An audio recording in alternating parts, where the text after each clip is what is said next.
Parmi les nouvelles dispositions des ordonnances Macron, nous avons choisi d'aborder 2 questions et 2 nouveautés qui auront des incidences pratiques pour le chef d'entreprise.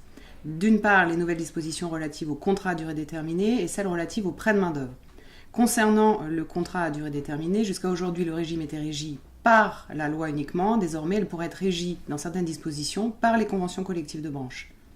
Quel conseil peut-on donner à un chef d'entreprise qui veut conclure un contrat de travail à durée déterminée ? 2 nouveaux réflexes à avoir. Tout d'abord, bien vérifier sa convention collective de branche pour voir si des dispositions relatives à la durée des contrats, au nombre de renouvellements et au délai de carence entre 2 contrats à durée déterminée ont été prévues. Si ces dispositions sont prévues par la convention de branche, c'est celles-ci qui seront applicables. S'il n'y a pas de dispositions prévues dans la convention de branche, seule la loi est applicable. Peut-on déterminer par un accord d'entreprise des dispositions concernant le contrat de travail à durée déterminée ? Impossible. Seule la convention collective de branche, c'est son domaine réservé, peut prévoir des dispositions relatives au contrat à durée déterminée. Le deuxième point que nous avons choisi d'aborder est le prêt de main-d'œuvre. La plus grande difficulté des startups aujourd'hui est de pouvoir avoir recours à du personnel hautement qualifié, puisqu'elles n'en ont pas les moyens. La nouvelle forme de prêt de main-d'œuvre instituée par les ordonnances Macron est-elle une solution à cette problématique ? C'est une solution, puisque avant, les jeunes entreprises n'avaient pas d'autre choix que de recourir soit à l'intérim avec le problème du caractère restrictif des cas de recours et du coût engendré, ou d'avoir recours à des cabinets de recrutement. Là encore, elles n'avaient pas d'autre choix que d'en conclure un contrat à durée indéterminée avec le coût associé, ou d'avoir recours à des consultants externes, et là encore un problème de coût.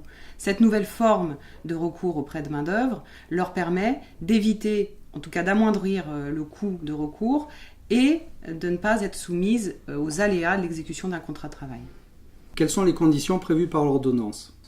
2 conditions sont prévues. Une première qui tient à la convention de mise à disposition qui doit avoir lieu entre un groupe de plus de 5000 salariés et une jeune entreprise qui a moins de 8 ans d'ancienneté et moins de 250 salariés. Le deuxième critère tient au caractère non lucratif de cette opération.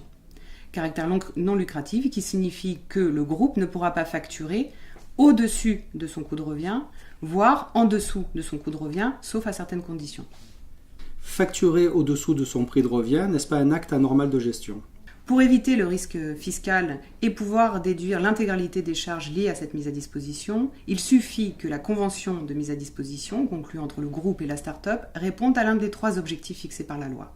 L'amélioration des compétences au sein de la start-up, assurer la transition professionnelle des salariés de la start-up, ou alors conclure un contrat de partenariat ou d'intérêt commun entre le groupe et la start-up.